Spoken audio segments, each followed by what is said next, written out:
How to solve a problem like Magu by Ishiekwene. This National Assembly appears quite anxious to make laws that might improve our lives.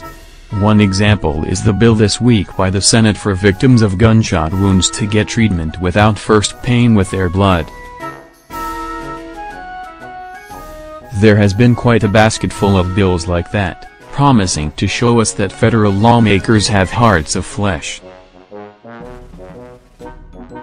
The dangerous edge to their zeal is the growing feeling among them that they can make the law, interpret it and also enforce it, and no one can do anything about it. After a bruising fight with the Minister of Power, Works and Housing, Babatundraji Fashola, over whether or not the National Assembly can top up the appropriation bill, including removing significant national projects and replacing them with budgets for boreholes and similar constituency projects in their constituencies, the Senate turned on acting President Yemi Osinbajo for insisting that the EFCC chairman, Ibrahim Magu, will not be removed.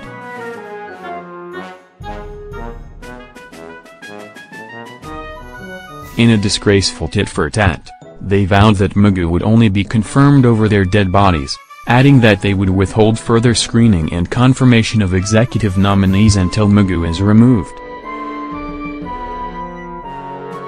The clerk of the National Assembly may well order body bags and call in the ambulance because we're fed up with politicians who are so obsessed with their ego that they hardly show any regard for the common good.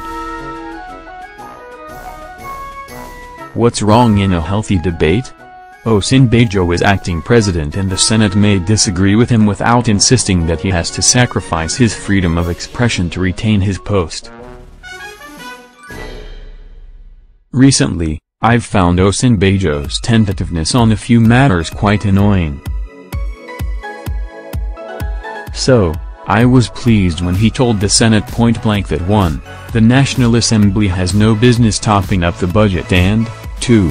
The Senate has to get used to Magu being EFCC chairman or wait for possibly another 6 years. What is it about the appropriation bill that they cannot keep their sticky fingers in check and use it as a tool to get the best value for the country for every naira budgeted? Why should the National Assembly become so blinded by the narrow interests of its members that it would, for the second consecutive time in a row, disregard an existing high court judgment against mutilating the budget to its own advantage? And as for Magu, what is his crime? Politicians, at least those in the ruling APC, say they want to fight corruption. Magu has been doing his bit for the last 18 months without a letter of appointment and in spite of opposition from the same politicians and career influence peddlers who say they want to fight corruption. As Ishiekwene, where the lawmakers want to make a law to grant amnesty to looters, Magu has said he is determined to follow through their prosecution. Where they considered themselves sacred cows, he has called them out. And where they have tried to blackmail him, he has defended his integrity. It's a matter for regret that the convictions have been few and slow, but that's precisely because politicians, judges and senior lawyers have made no secret of their vested interest to frustrate the process and protect only another. They think we're helpless. That's why they insist on fighting corruption on their own terms, and when they are challenged they threaten to take the government hostage. The arm twisting and blackmail have gone beyond the limit of subtlety. They have become glaring and due for condemnation. The federal legislators consider themselves so infallible and their seats so impregnable that Senate President Kolas Iraqi and his deputy, Ishiekwene, told us that the only sovereign that can remove a senator is the Senate itself. Everything else, including a constitutionally provided recall process, is a waste of time. Without seeming to know it, they are constituting themselves into a body of hostage-takers, with the country, its people, their interests as their supposedly helpless victims. It's also a measure of the conceit of the National Assembly that not only does it remorselessly whip any dissenting member into line, it thinks it is entitled to deal with non-members with the same ruthlessness. That explains why they summoned Customs CG, Hamid Ali, for not to wearing uniforms, PKK chairman, Sege, for rebuking them, and Fashila for appealing to their conscience and common sense. And it's precisely because of this their exaggerated sense of their worth that they have threatened to paralyze government if Magu is not removed. Of course the government itself has not made Magu's job or the fight against corruption easier.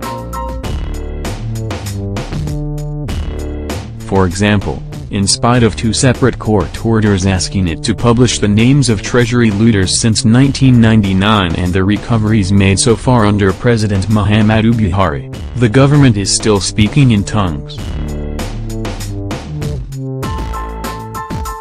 The combination of a spiteful Director of State Security, a weak Attorney General and Minister of Justice and a dithering, almost aloof, President, has often produced mixed signals about the government's resolve to fight corruption openly and relentlessly. I've heard lawmakers complain that the press treats the National Assembly unfairly, that there's more corruption and lawlessness in the executive branch than anywhere else, but that executive has learned through years of practice and connivance with the press, to hide its dead bodies. Maybe that's true, even though it's the moral equivalent of saying if 2 wrongs don't make a right, try a third.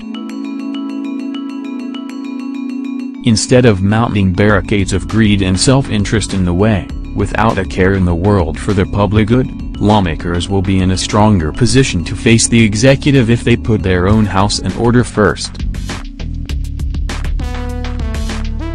But there's little evidence that self-examination is of any interest to them.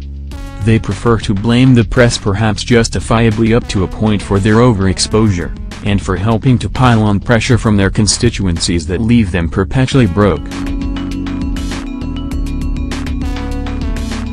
Yet, they conveniently forget that for every Dino Melaye that parades his collection of exotic cars on social media, for every senator that hosts a sex fair, for every senator that is a fugitive from justice, and for every one of them who makes a dance video, there are millions of people out there who think that only 2 things happen in Abuja: clowning and money sharing.